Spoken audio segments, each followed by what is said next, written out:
Moi, quand je vois des amoureux ou des potes sur leur téléphone, dans les restos, les trucs, j'ai envie de les gifler. Je préfère pas la embrasser, lui dire qu'elle est belle ou tu vois. J'ai pas de thune, j'ai pas d'appart. Là, je suis dans un appart, mais comme ils ont vendu l'immeuble, c'est comme si je squattais. J'ai rien, mais c'est pas grave, parce que regarde ce que j'ai derrière moi. Je dois avoir un quota de larmes bien plus supérieur à la moyenne. Moi, je me dis de croire, c'est plus que je serais juive, que je serais musulmane, que je suis chrétienne, catholique, parce que ma famille était catholique, mais pas plus que ça, finalement. Pour moi, c'est croire en l'être humain. Non, les garçons, non, je tombe plus amoureuse. Je sais pas, peut-être un jour, c'est que je n'arrive pas à être aussi satisfaite de l'intellect des garçons que je rencontre que de ceux que je lis. Mais je m'en fous. En fait, je me rends compte que j'ai besoin de personne sans être en Harley Davidson, tu vois. Bonjour, je m'appelle Gilles Deray. Abonnez-vous à l'enfer si vous voulez me retrouver. On ne peut pas commencer 2026 sans parler de Béatrice, parce que 2026 rime avec Béatrice. Et beaucoup de gens l'ont demandé, le retour de Béatrice Dalle dans Click. Il n'y a pas une semaine où je ne reçois pas un message. Quand est-ce que Béatrice revient? Eh bien, tes auditeurs sont des gens de goût, à ce que je vois, à ce que j'entends. Exactement. Il y en a encore à la télé. Tu vois? Pourquoi on dit pas comme ça? Si. Alors? Complètement. Béatrice, un documentaire exceptionnel, bouleversant, qui s'appelle La Passion selon Béatrice, de Fabrice Duvels. Ça sera diffusé le 27 janvier à 20h50 sur Ciné Plus Festival, et après la diffusion de 37 de le matin à 22h15. Ah ouais, je savais même pas. Ouais. Et il paraît que tu n'as jamais vu 37 de le matin. Si, je l'ai vu à la première, mais j'ai jamais revu. Pourquoi pas envie? C'est pas ma came de film, moi. Non, alors que La Passion selon Béatrice, avec le film de Claire Denis, Trouble Every Day, c'est mes deux films préférés de toute ma vie. Pourquoi ils sont si chers Moi, les film comédies romantiques, genre 37-2, c'est pas du tout mon genre de film. Ouais. Quand j'entends plein d'actrices dire, et je respecte, et c'est pas parce que c'est pas mon avis, moi, ça m'ennuie. Moi, j'aime les films de guerre aussi. J'adore les films de guerre. Moi, c'est des films d'amour. Moi, il y en a deux qui se roulent des pelles, ça me saoule. On va cliquer sur plein de trucs. Super. On va essayer de cerner le goût de Béatrice. On va même aller faire un tour sur Netflix ou Canal et voir s'il y a un truc qui te branche. D'accord. Comme ça, on verra ça ensemble. Mais déjà, on regarde l'intro de La Passion de Béatrice. Ah ouais. Je vais descendre le pays comme le fil de ta vie. Casarsa, Bologne, Rome, Matera si Dieu veut. Je veux me rapprocher de toi, tu comprends? Rencontrer ceux que tu as connus. Les toucher, les entendre parler de toi. Je veux comprendre aussi s'il y a quelque chose à comprendre. Comment t'es entré dans ma vie un jour et que t'as tout fait sauter en l'air? J'avais 17 ans. Mon mari m'a amené dans une petite salle du boulevard Saint-Michel pour voir Salo, et là, il n'y a plus rien après. C'est le désert autour de toi. C'est pas l'écriture, c'est l'air pur de la sauvagerie. Les autres hommes du jour peuvent bien s'agiter. Ta vie vibrante en moi les surplombe. Tu les mates et me tiens. Je suis là pour te vivre au plus près. Saisir ce qui peut l'être de ta folie à tout saisir. Cet amour irraisonné des autres, du beau, de ce qui disparaît le plus vite et demeure à la fin. Je suis ici pour te vivre dans ma chair. Dans le poème de la ricotta tatoué dans le dos. Ce qui est dingue, c'est que dans cette première minute, il y a tout Béatrice Dalle. C'est-à-dire qu'il y a la déclaration d'amour au cinéma, il y a le charisme, il y a l'amour, il y a les gens qui sont plus là, il y a Dieu, il y a tout. Et je vais te dire un secret. Tu vois la tombe de Pasolini, à la fin du tournage, j'ai creusé. Je n'ai pas appris le corps de Pasolini, mais j'ai enterré plein de choses qui m'appartenaient, qui sont maintenant enterrées avec Pier Paolo Pasolini. Et c'est quoi les choses que... C'est des bijoux que je portais. Depuis très longtemps, des choses, pas forcément qui ont une valeur, tu vois, c'est pas un truc mercantile, mais... Non, justement, qu'est-ce qui symbolisait ces bijoux? Il rappelait des époques, il rappelait des alliances, il rappelait... Non, c'est juste un bracelet que je portais tout le temps. C'est pas un truc extraordinaire, c'est pas un souvenir extraordinaire, mais maintenant ça l'est, vu qu'il est dans la tombe avec Pasolini. J'ai l'impression que chez Béatrice Dalle, de la mort à l'amour, il y a juste une lettre, quoi. Il y a un truc... C'est... Quand je vois toutes mes nuits, je n'ai pas ce qu'avec des poètes morts. Bien sûr qu'il y a des poètes vivants que j'aime, et je te parlerai d'un après qui s'appelle Souleymane Diamanka, que j'ai découvert il y a un mois. Mais c'est vrai que jusqu'à présent, je passe pas mes nuits avec Souleymane Diamanka, juste avec sa poésie. Donc c'est bien pour l'intellect. Pour la libido, c'est beaucoup moins cool. Il se passe plus rien la nuit? Non. Non, les garçons... Non, je tombe plus amoureuse. Pourquoi? Je sais pas, peut-être un jour, mais non. Il y a un moment, on a dit stop les garçons. Ah non, j'ai pas dit stop du tout. C'est que je n'arrive pas à être aussi satisfaite de l'intellect des garçons que je rencontre que de ceux que je lis. Donc, si un jour ça arrive, peut-être. Mais ce sera peut-être moi qui lui plaira pas. Mais je m'en fous. En fait, je me rends compte que j'ai besoin de personne sans être en Harley Davidson, tu vois. Il y a plein de filles qui commencent à dire ça. Ah bah peut-être.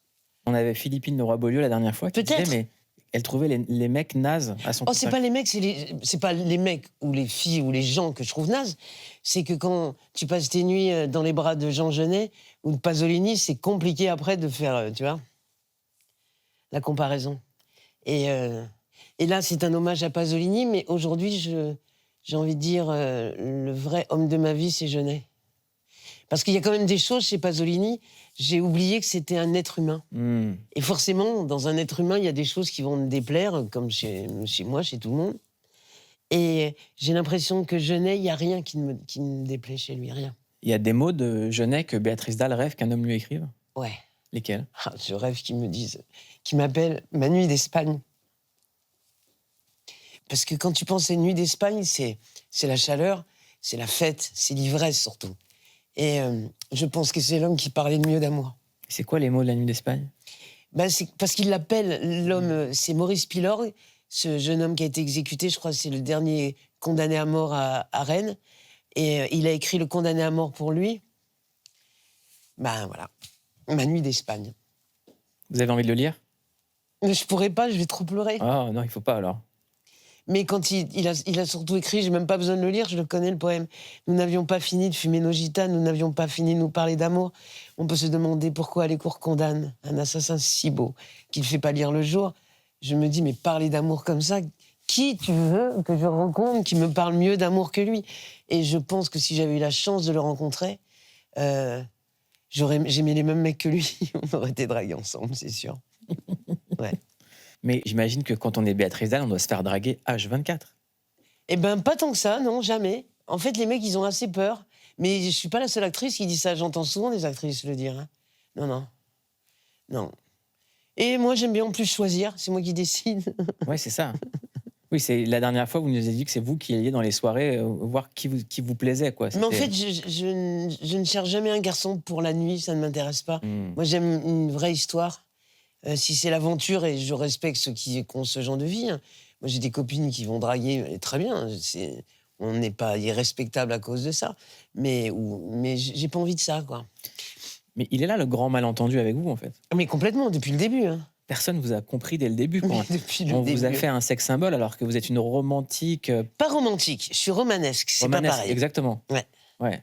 Je suis romanesque parce que moi, des fois, la beauté, l'amour, je la trouve comme Genet. Quand Genet, tous ces condamnés à mort, c'est vrai que son nom, c'est Genet, c'est le nom d'une fleur, et qu'il parle de ces hommes comme des fleurs, où j'ai tué pour les beaux yeux bleus d'un bel indifférent un homme qui en a rien à foutre de lui. Voilà l'homme de ma vie. En plus, il faut dire que Genet, il est de tous les combats. Il était pour le combat contre, pour les femmes, pour les homos, pour les Palestiniens, pour les Noirs. Il est de tous les combats justes, Genet en faisait partie. Est-ce que lorsqu'on est actrice et qu'on est comme vous aussi de beaucoup de combats, ça a un impact maintenant? Moi, je pense pas que j'ai un impact comme lui en a eu un. Moi, vous savez, une des choses, je pense, peut-être les plus belles que j'ai faites, c'est avec Yousri Nasrallah, quand on a fait un film sur l'exode palestinien depuis 1948. Et c'est pas un film manichéen où d'un seul coup, les Juifs sont les méchants, les Arabes sont les gentils. Hein. Il est bien plus fin que ça. Mais il m'a fait jouer 4 heures à Shatila sur les toits de Sabra Shatila. Ce qui a fait que je suis tombée amoureuse d'un Palestinien.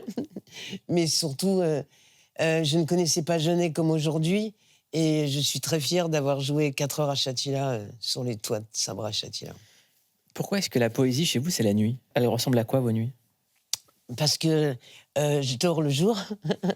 Et je passe mes nuits à pleurer. Mais j'ai souvent dit à Fabrice, mon ami Fabrice Devel, que je dois avoir un quota de larmes bien plus supérieur à la moyenne. Mais à la fois, il n'y a que les mots qui m'émeuvent souvent. J'aimerais qu'on regarde un autre extrait, justement, où vous parlez de Pasolini. Ah ouais.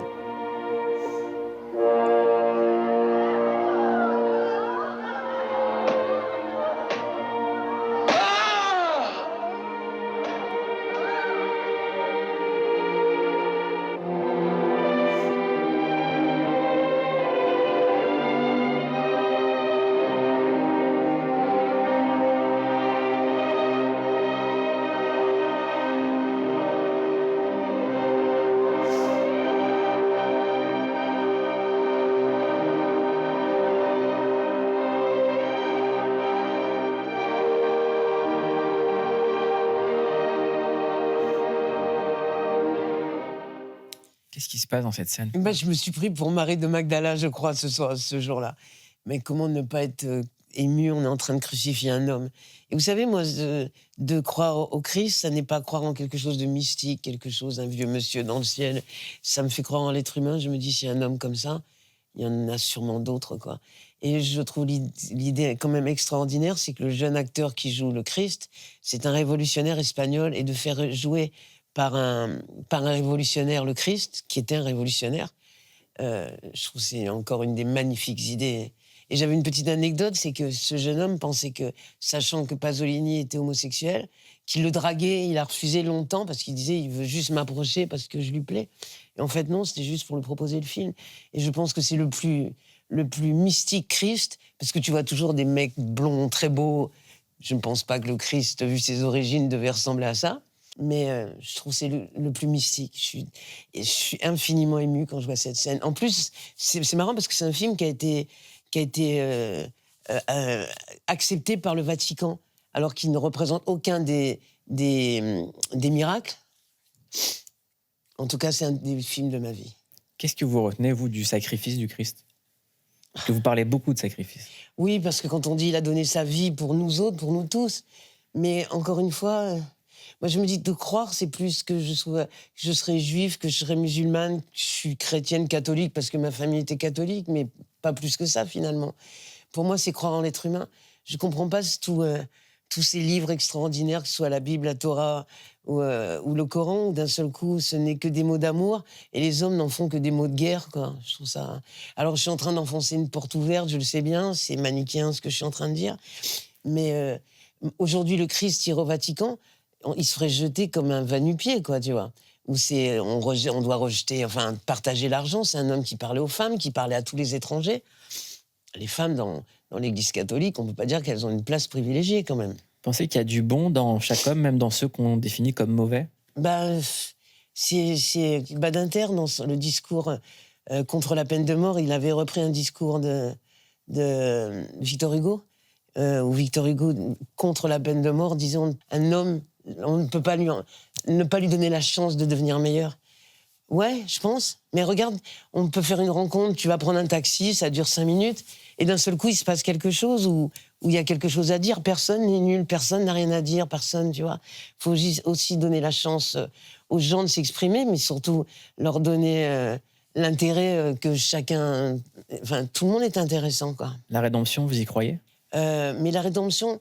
Je me souviens, quand j'ai arrêté la cam, on parlait, c'est une rédemption, mais pas du tout. Moi, j'ai pris la cam parce que j'aimais ça et j'en ai rien à foutre de ce qu'on pense de moi, tu vois. Et c'est pas l'apologie de ça, c'est juste moi, personnellement, Béatrice Dalle, je faisais ce que je voulais, personne n'avait... Du moment que je ne mettais pas en péril, tu vois, le travail des autres, la vie des autres, on n'a rien à me dire. Donc la rédemption, j'ai tué personne, j'ai été cruel avec personne, je n'ai pas besoin de rédemption. Ça a été dur d'arrêter? Non, parce que j'avais décidé. J'ai arrêté en 98 l'Hérault. Pour moi, c'est ma Coupe du Monde. C'est vrai. Mais le truc, je me souviens aller voir un psy où le psy me dit... il m'a dit, je pense que vous êtes une des personnes les plus équilibrées que j'ai rencontrées. Je pense qu'il a raison. Mais c'est ce que je pense de vous aussi. Mais tu me vous vois, c'est marrant. Oui, j'ai envie. Non, parce que je suis avec une grande dame. Une grande dame, ça alors, se voit. Super, magnifique, merci. Mais c'est important de le dire. Béatrice Dalle est une grande dame. Oui, je pense, parce que je me suis toujours bien tenue. Tu sais, il y a un truc pour moi qui n'a pas de prix, c'est la dignité. Et quand le drapeau français, liberté, égalité, fraternité, je la trouve très belle, cette devise. Faudrait-il qu'on la mette pour tous les hommes et pas seulement pour certains, quoi. On avait reçu Virginie Despentes il y a quelques années et elle disait, moi maintenant, je suis une daronne. C'est une dame, surtout. C'est une dame. C'est une grande dame. Et toutes les deux, vous êtes des grandes dames. Mais comme Cazet, avec qui vous travaillez, est une grande dame. Bien sûr. Parce que je pense qu'on est... Tu sais, il y a le mot gentil qui est presque péjoratif. Moi, je ne trouve pas que ce soit péjoratif d'être gentil. On est gentil. Et ça ne veut pas dire on est bête ou mièvre ou quoi que ce soit. On respecte les autres, on accepte les différences. Et même mieux que de les accepter, on s'en réjouit, on en jouit, quoi. Parce que, tu sais, c'est tellement la mode en ce moment de... tous ces mômes que leur arrière-arrière-grand-père ne serait pas né en France, où on leur dit faut absolument que vous intégrez. Arrêtez de dire à des enfants de France de s'intégrer au pays qui le sont, qui est leur pays. Et je me souviens d'un groupe de de rap d'il y a 20 ans, mais je ne sais plus leur nom et je le regrette. S'ils entendent, j'aimerais bien qu'ils se manifestent et savoir qui c'est. Où ils étaient d'origine africaine, ces jeunes gamins. Et ils chantaient, moi, à l'école, on m'a appris vos ancêtres les Gaulois. Ben, Marianne, quand je suis venue me voir, elle m'a dit « Retourne chez toi ». Je trouvais cette phrase très, très belle, quoi.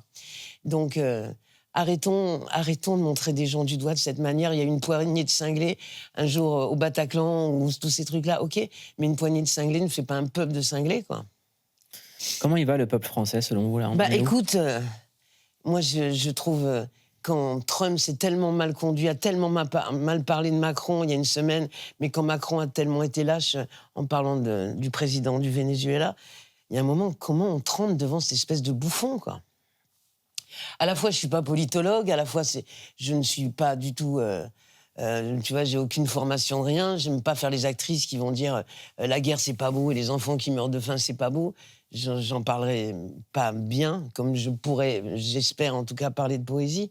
Donc je préfère me garder pour les choses que je maîtrise. Donc, à vous écouter, l'identité française, c'est quelqu'un qui n'est pas d'accord.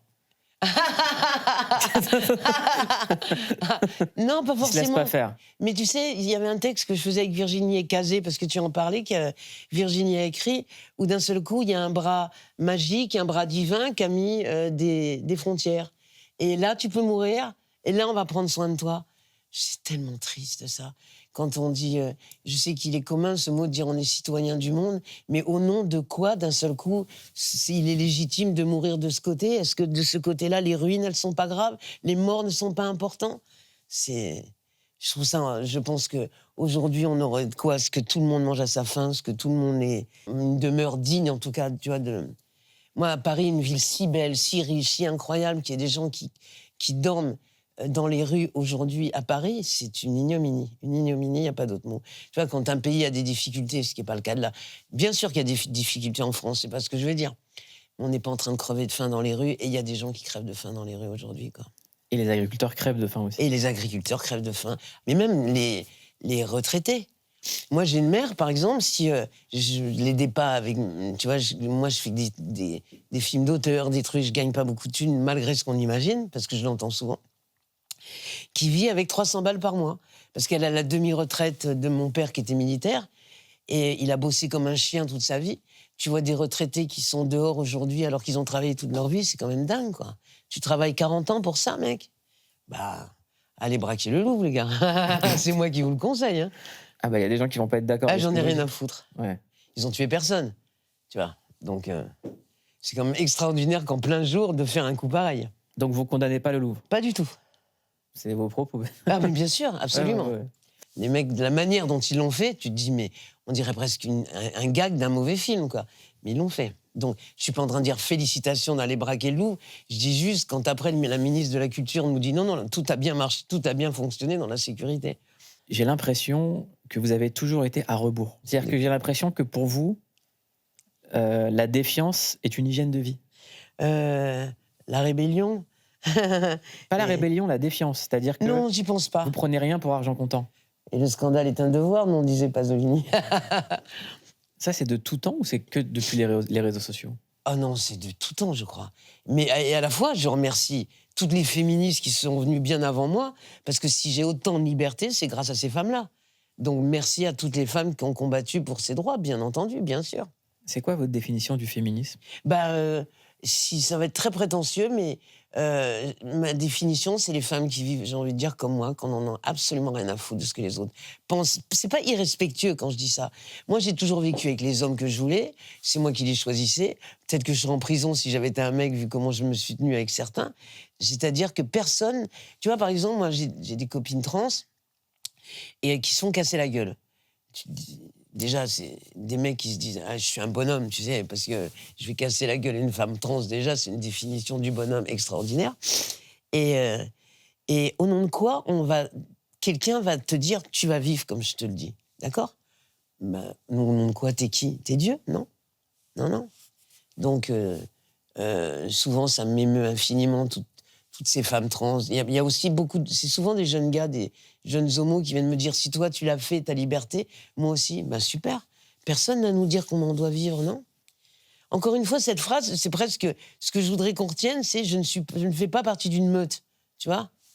J'ai plus d'ego que ça. Et plus d'ambition. Et un bonhomme, c'est quoi un bonhomme? Alors, un bonhomme, c'est surtout pas... Je vais caricaturer un bûcheron canadien. Tu vois, moi, un bonhomme, un vrai bonhomme, ça a déjà la signification. Moi, je suis un bonhomme. Virginie Despentes est un bonhomme. Rupert Everett est un bonhomme. Voilà. C'est des gens qui assument ce qu'ils sont. Ça, c'est un bonhomme pour moi. Et c'est pas cette espèce de caricature de la virilité. Quand Bowie est arrivé, ou des mecs comme ça, avec un physique complètement androgyne, et d'un seul coup, qui avait un sex appeal inouï, ou quand, comment s'appelle-t-elle, Françoise Hardy, Birkin, ou d'un seul coup, pareil, un physique tellement différent, tellement androgyne, et ça fait des femmes sexy à mort, des mecs extrêmement séduisants, ils ont fait aimer un autre genre de physique, quoi. Kurt Cobain, bonhomme? Bonhomme à mort. À la fois, je ne le connais pas personnellement, mais bonhomme, en tout cas poète. Poète et très touché par... très triste, quoi.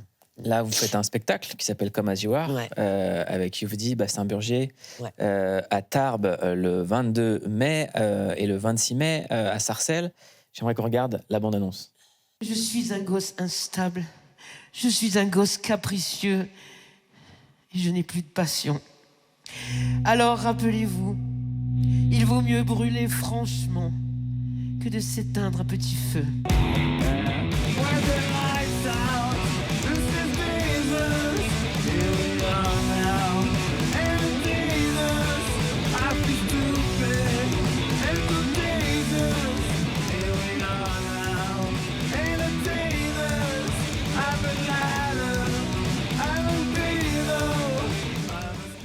Moi, il y a un rôle que j'aimerais vous voir faire au cinéma. Ouais. Vous allez me dire, je suis chelou. Ok, Vas-y. Batman. Mais Batman, de ouf. C'est quand je mets ma cape, tu m'as vu avec ma cape. Exactement. Et j'aimerais qu'on regarde un extrait Allez. du film The Batman. Avec comme... Exactement. Something in Un the petit way. kiff pour Béatrice Dalle. J'ai vu des extraits. Déjà Pattinson, c'est le plus mortel des Batman qui soit. Hein. Même pas Batman, on prend. Et puis Something in the way. Et j'ai entendu le metteur en scène qui disait, quand il a écrit le scénario de ce Batman, dire qu'il a pensé tout le temps à s'inspirer de Kurt Cobain pour ce Batman-là. Il est sexy, Batman, de ouf. Autant Superman a l'air d'un gros con, Pourquoi c'est un gros con Superman? parce que ça dégaine. C'est un mec en slip bleu et en cape rouge, là. C'est pas jouable.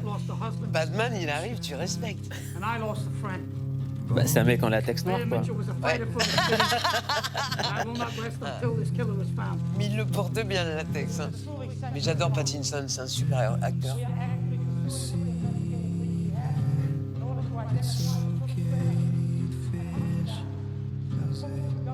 I wish I could say I'm making a difference, but I don't know. Murder, robberies, assault. 2 years later, they're all up. And now this. The city's eating itself. Maybe it's beyond saving. But I have to try. Push myself.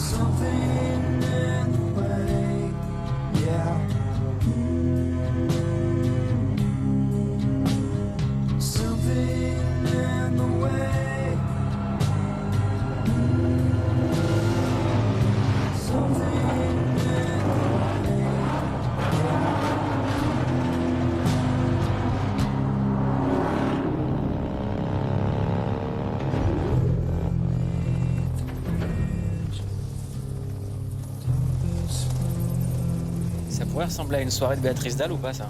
Une soirée, le mec en bécane qui fait des cascades, ça c'est jouable, ouais. Qui se balade dans la ville avec du Nirvana. Avec du Nirvana, mais surtout aussi en bécane. Hein. Ouais. Ouais. Et moi, j'aime beaucoup Pattinson. Tu vois, le cinéma américain, c'est pas ma came du tout. Mais je me souviens être à Cannes avec Claire Denis et Pattinson était là, voulait absolument la rencontrer parce que c'est son idole et qu'ils ont tourné High Life ensemble. Et je trouve ça magnifique, un acteur américain qui peut faire que des trucs énormes avec un budget de dingue. Il sait qu'il aura pas le même budget, mais il fera un film incroyable avec Claire Denis. Donc. Comment vous expliquez l'impact de Claire Denis sur la pop américaine? C'est-à-dire que quand on avait discuté avec Pattinson ou ça m'est arrivé de parler avec Childish Gambino, premier nom français qui sort, Claire Denis. Oui, bien sûr. Ouais. Bah, André 3000, Claire Denis. Bah oui, c'est son pote aussi. Ben, je sais. Ouais, c'est son pote et j'adore. D'ailleurs, elle me l'a pas présenté, je le regrette. Écoute, parce qu'elle a fait des très grands films, moi, je trouve que Trois Belles Everyday, c'est un film extraordinaire. Voilà, un film d'amour, un film romantique pour moi. Et je me souviens, c'était Marilyn Manson qui avait dit, c'est ma manière à moi d'aimer, c'est comme ça. Et je dis, bah écoute, on est deux. Est-ce que je peux vous conseiller une comédie romantique française? Vas-y. Elle peut vraiment vous plaire. D'accord. Juste déjà par le titre, ça s'appelle L'amour, c'est surcoté. On regarde un extrait, c'est écrit par D'accord. Mourad Winter. Bonsoir. Bonsoir. Bonsoir. Vous avez oublié quelque chose? Ouais. De redanser. Ah ouais, quoi, comme danse, genre? Déjà la danse des canards, la Macarena aussi. T'as du puis, feu? Non, j'ai pas de feu, je crois pas. Mais tu fais, les gars.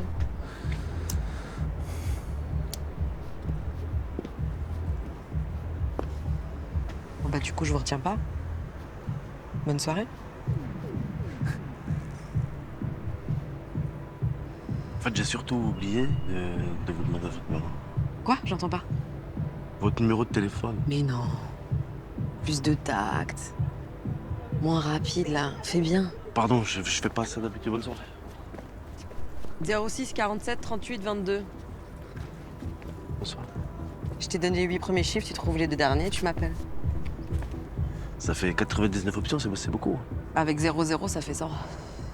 Enchantée, je m'appelle Madeleine. Enchanté, Madeleine. Moi, c'est les pancakes.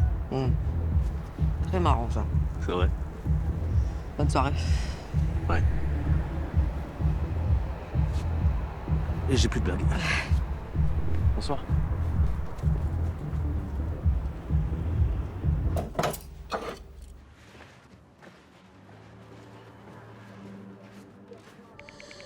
Salut. Salut, frère. On dirait que je te fais compte. Plus simple. Je n'essaie pas de draguer votre copine, je me suis trompé de numéro, putain. T'habites où? T'habites où? T'habites où? T'habites où? Je fais direct, là. T'es où? T'es qui avec un gars, non? Eh, ta grand-mère. Eh, lui, le bloc, là. Inch'Allah, c'est pas elle. Et après 17 messages d'insultes, la chance a fini par me sourire.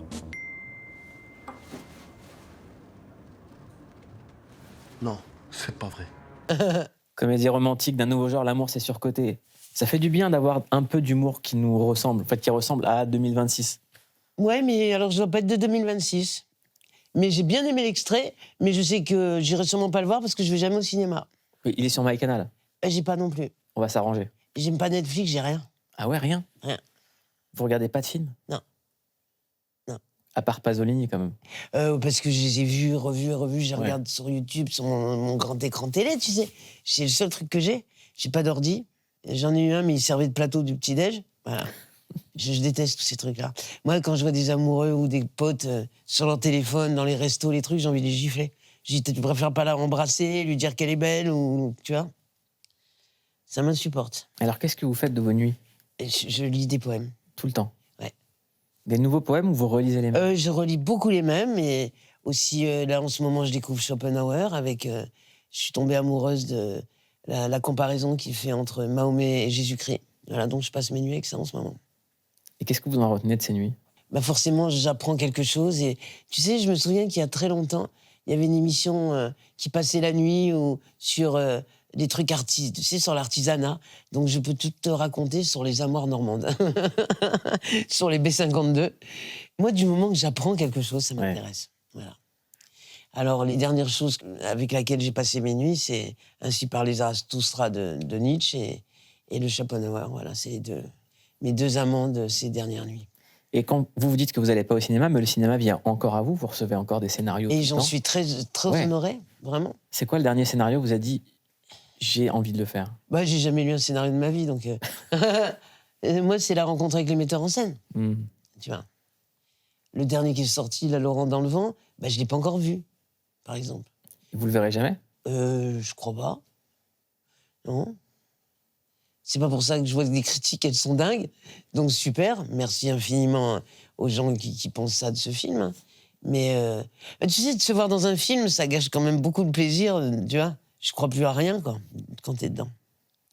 Vous croyez plus à l'histoire? Non.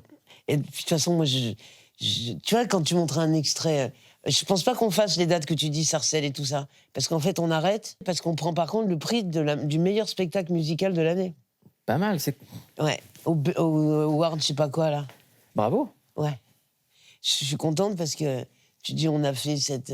c'est le gars du Printemps de Bourges qui m'a appelé un jour et qui me dit, voilà, il y a un hommage sur Kurt Cobain pour les 30 ans de sa mort. Et honnêtement, un hommage sur Kurt Cobain sans moi, ce n'est pas un hommage. Et il m'a présenté Yehudi et Bastien, et c'était une révélation tous les trois. Je sais que souvent les acteurs disent ça quand ils se rencontrent, mais là, j'ai passé la meilleure tournée de ma vie avec eux. C'est le meilleur spectacle, pas le meilleur spectacle peut-être que je ferai, qu'on fera, mais en tout cas, c'est un plaisir à chaque fois. Tu vois, là, on était en répète pour Qui a peur de Virginia Woolf, c'était la prison. Et d'un seul coup, il y avait tu sais, quelques jours où je partais avec les garçons pour faire ce spectacle, j'avais l'impression de m'évader de prison pour aller voir un amoureux. Et les récompenses, en général, ça vous fait toujours plaisir? Non, j'y pense pas, mais je trouve ça cool pour ce spectacle. On n'avait pas de sous, on l'a répété tous les trois comme ça. La mise en scène, c'est pas moi, c'est nous trois.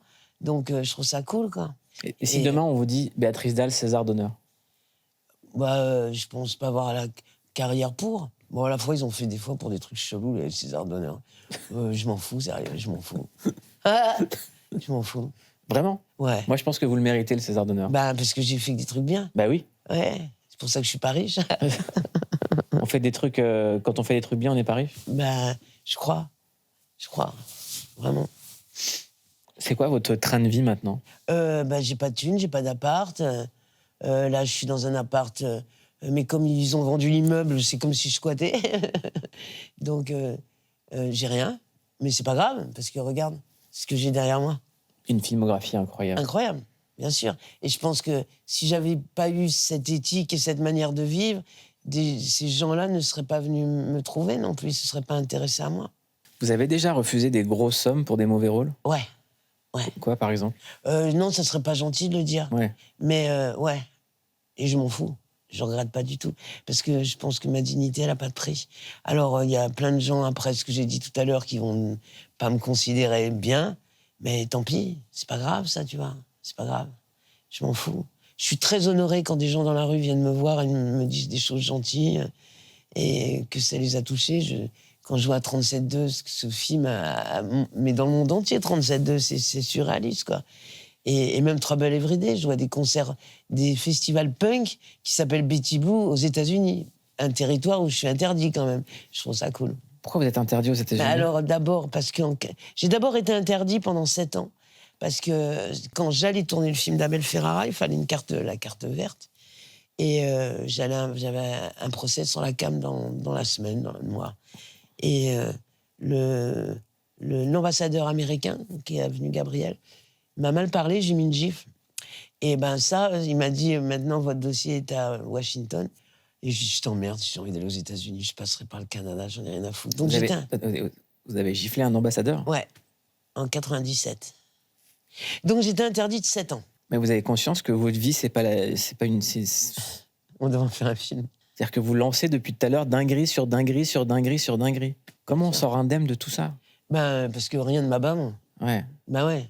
C'est moi le bonhomme, je t'ai dit. Ouais, mais c'est pas étonnant quand vous voyez Pasolini, vous vous mettez à pleurer, ou quand vous dites, moi je sors pas de chez moi, je lis de la poésie, mais quand on vit tout ça... Je suis solide, moi. Il y a rien qui m'abat, tu sais. Parce que c'est mon caractère comme ça, je ne serai jamais une victime. Et c'est pas du tout que je monte du doigt les victimes ou que j'ai trop faible. On n'a pas tous les mêmes outils entre les mains. Mais moi, j'ai toujours été solide. Tu sais, quand on dit ce qui ne t'abat pas te rend plus fort, putain, je te jure que je suis un chevalier. Ah, mais là, vous êtes chevalier du Zodiaque, là. Hier, on m'a dit t'es Goldorak. Ah ouais. Non, mais là, vous êtes tous les chevaliers d'or en même temps. Là. Ouais. Comment elle vient, cette force, en fait? Elle vient d'où?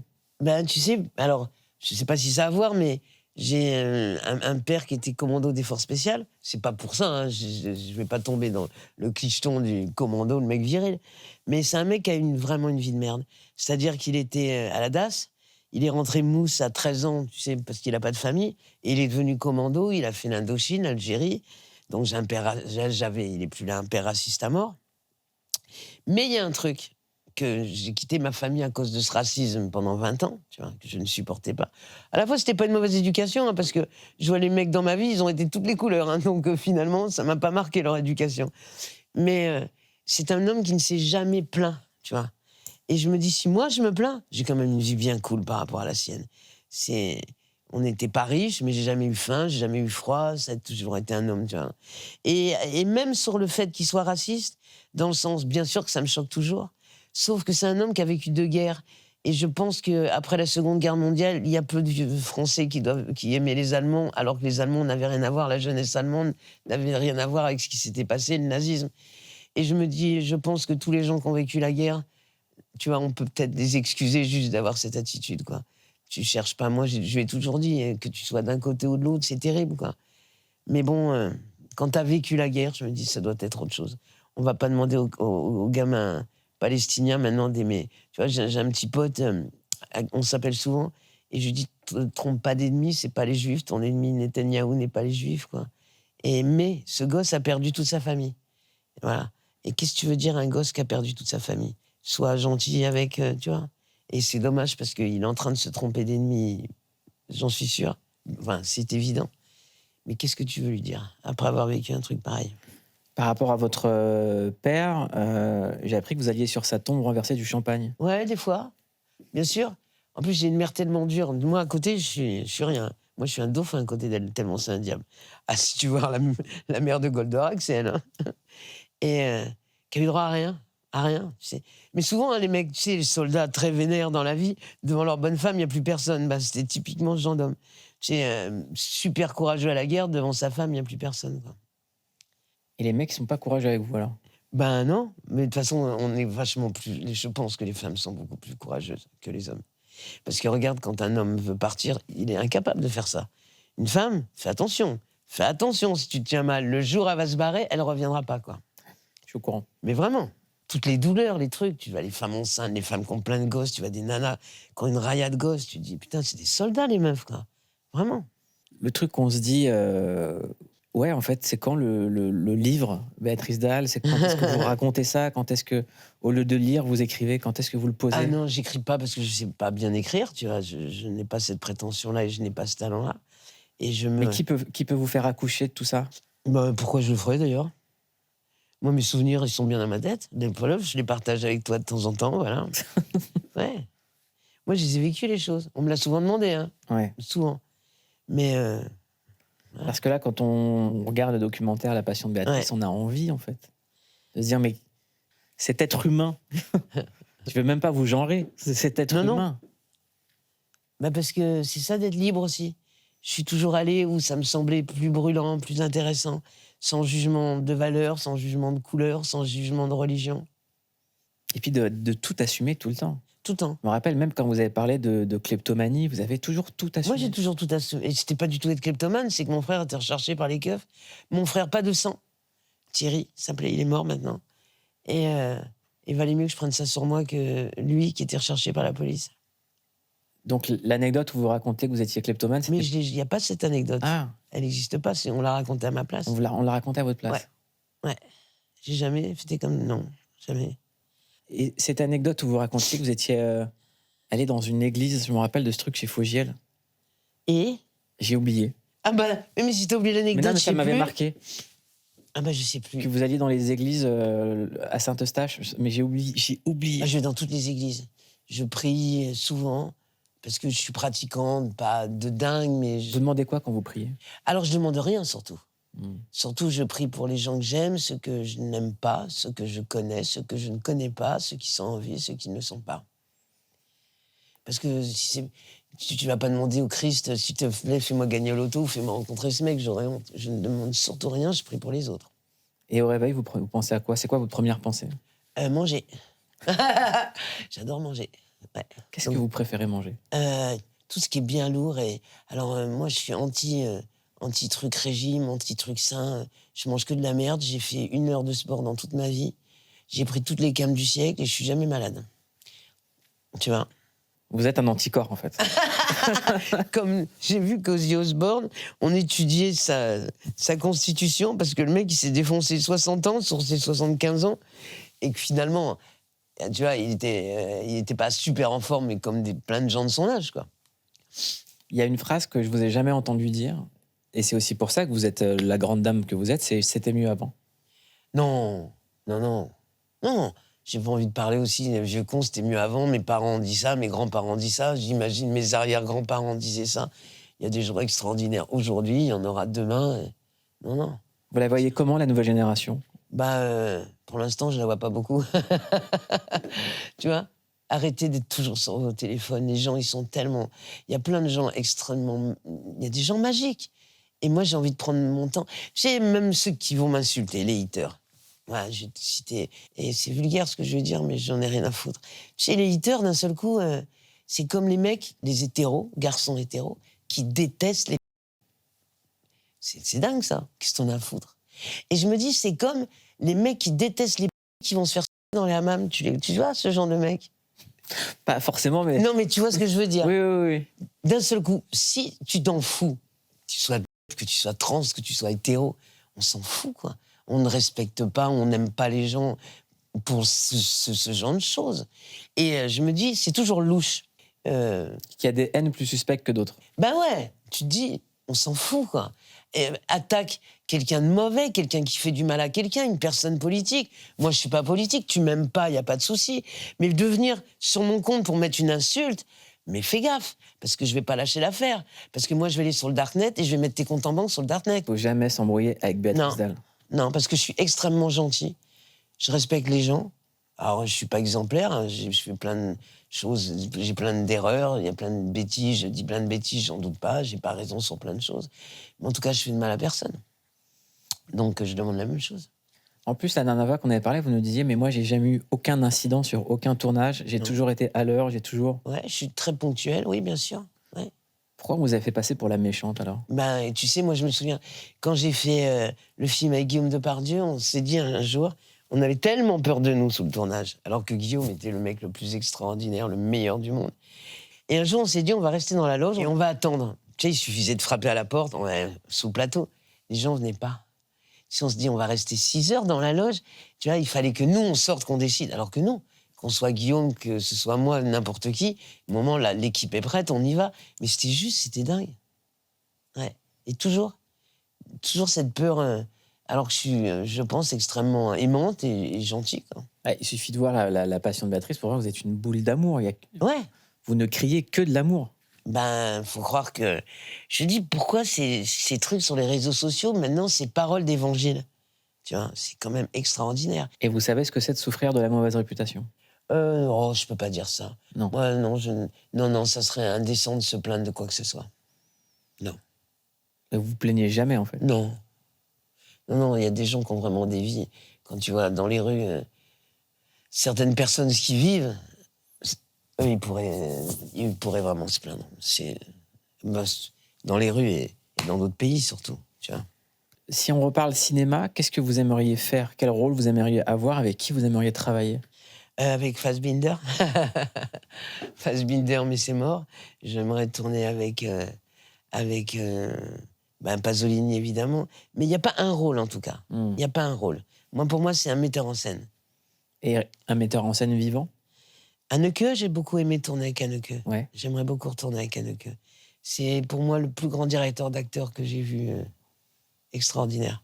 Ses films sont extraordinaires. Mais moi, je sais quand on tournait, chaque jour, ce type-là m'a ébloui. Par son intelligence, chaque jour, tu apprends quelque chose. Moi, je me souviens, Michael, il est sur son courbeau, c'est-à-dire qu'il ne te calcule pas, c'est pas la peine de lui proposer quoi que ce soit, il a le film de A jusqu'à Z dans la tête, comme ça, et pas autrement. C'est sa manière de faire. Moi, je m'adapte et ça me va très bien. Mais une fois, mon mari était Patrice Chéreau dans le film. Il y avait Isabelle Huppert, il y avait... vraiment, le film est super. Il y a une très longue scène avec Chéreau, on s'engueule, et Haneke, sans me regarder, il m'a dit « Wunderbar ». Alors là, c'est la fête absolue. Quand Haneke dit « Wunderbar » comme ça, « Wunderbar ». Et je te Il est au climax de la joie. Tu peux pas savoir. Que je me souviens, aller à la cantine, tu sais, comme un enfant qui saute comme ça, chercher une glace, parce que même l'équipe, tout le monde était choqué par le Wunderbar de Michael. Bon, je caricature un peu l'histoire, mais moi, c'est un type qui m'a fasciné. Une autre question que je me pose sur votre jeu d'actrice, c'est qu'on parle pas souvent de votre jeu d'actrice et de votre technique. Non. Alors que vous êtes très technique. Forcément, on l'est, forcément. Mais par exemple, là, je te parle d'Anneke qui a son film de A jusqu'à Z, mais quand j'ai fait le film au Japon, soit Nabohiro, c'est l'inverse. Ce n'est que de l'impro. Là, ce n'était le film avec Fabrice, ce n'était que de l'impro. Oui, pour savoir improviser, il faut avoir une technique, il faut avoir du... Oui, certainement, ouais. Mais ça fait longtemps que je fais ce métier aussi. Ouais. Et je me souviens du premier jour de tournage avec Jean-Hugues et Benex, où je me regarde dans le reflet de la... Tu sais, je suis en train de me recoiffer comme une fille comme ça, là une pétasse, je dirais, dans le reflet de la caméra. Et Benex dit, voilà une actrice qui a tout compris. Pourquoi? Je ne sais pas, parce que rien ne m'impressionnait. Rien. Ça me faisait plaisir. Mais, par exemple, je me souviens m'engueuler avec Benex et la Mercedes jaune. On s'est tellement engueulé que je l'ai pris, je l'ai foutu dans le mur. J'ai dit, tu me fais chier. Et donc, ils ont payé des mécanos très chers pour la réparer pendant la nuit, quoi. Et en fait, c'est ça qui fait la passion de Béatrice, c'est qu'on doit vous aimer pour tout. Mais j'imagine. Et je sais que Benex m'aimait beaucoup. Tu vois, j'en doute pas une seule seconde. Et d'ailleurs, il y a une anecdote sur 37.2, moi, que je trouve très, très belle. C'est aujourd'hui, 40 ans après, Jean-Hugues Anglade ne m'appelle jamais Béatrice, il m'appelle toujours Betty. Et quand on s'envoie des messages, il signe toujours Zorg. Je n'ai pas un message de Jean-Hugues où il ne signe pas Zorg. Et vous voyez tous les gens qui se tatouent Betty en... Ouais, plein. Moi, je me souviens de voir des mecs avec des gueules tatouées partout. Je me souviens d'une fille qui est venue me voir, elle me dit, est-ce que je pourrais te présenter son amoureux? Où le mec, il a ma tête tatouée partout. Je dis, moi, mon gars, il fait ça, je le démolis, sérieux. Mais ça n'arrivera pas. Là, on revoit des images, qu'est-ce que ça vous fait? Ça, c'est des fausses fleurs qu'on a fait mourir des vaches avec. Bah, j'adore Jean-Hugues. Mais de vous revoir comme ça? Bah, c'est Jean-Hugues qui m'émeut. Ah ouais? Ouais. Moi, c'est vous. En fait, je trouve que vous avez exactement le même regard, il y a tout pareil, quoi. Tout pareil. Moi, c'est Jean-Hugues parce que c'est un des hommes les plus merveilleux du monde, Jean-Hugues. Je l'aimerais toute ma vie. Bah, Jean-Hugues, il est pareil, hein. Si tu rencontres Jean-Hugues, c'est le même qui a 40 ans. Bah, il n'y en a pas deux des Jean-Hugues. Moi, je connais personne qui s'appelle Jean et Hugues en même temps. Déjà. Mais forcément qu'on s'aimera toute notre vie. Forcément. Vous vous êtes aimés à ce moment-là? Ouais. Pour de vrai? Ouais. Ah, vous étiez un vrai couple? Bah, à un moment, ouais. D'accord. Ouais. Ben oui, mais on est tout nus toute la journée dans un lit, tous les deux. Il est beau, Jean-Hugues, il est sexy. Ouais, on s'est aimés, ouais. Vous n'allez pas me faire croire que c'est un beau mec qui va vous séduire, vous? Non. C'est qu'il a un charme fou, Jean-Hugues. Non, un beau mec. Pour moi, un beau mec, c'est pas un truc physique. Hein. Pour ça, il y a plein de musiciens qui sont pas très sexy, mais qui deviennent sexy pour la musique. Kurt Cobain n'est pas le mec le plus beau de la planète. Je veux bien l'entendre de David Bowie. Pour moi, je le trouve irrésistible. Quoique Bowie, je pense qu'on aurait dû cloner Bowie quand même. C'est pas Dolly, la petite chèvre ou le petit mouton. On devrait tous avoir un David Bowie chez soi. Merci Béatrice. Merci à toi, merci. Moi, j'ai une passion, je retutoie Béatrice. J'ai une passion pour toi, voilà. Mais qu'on soit d'accord, qu'on soit pas d'accord. Bien sûr. Moi, j'ai pas la prétention de penser que j'ai raison. Je donne mon avis tel qu'il est. J'ai pas de concession à faire pour qui que ce soit, tu vois. C'est pour ça aussi que j'ai jamais fait d'enfant, par exemple, parce que je pourrais pas m'en occuper. Et si vous voulez retrouver un petit enfant tout sec et tout mort dans un coin... C'est la fin de l'émission. Merci Béatrice. Promets-moi de revenir. Ah, mais je reviens demain tous les jours. Voilà, moi je veux... Il n'y a pas une saison sans Béatrice. Ben non. Merci. Ça devrait s'appeler la clique Béatrice. Et ça s'appellera la clique Béatrice. Merci beaucoup. Merci à vous Bonne soirée. infiniment.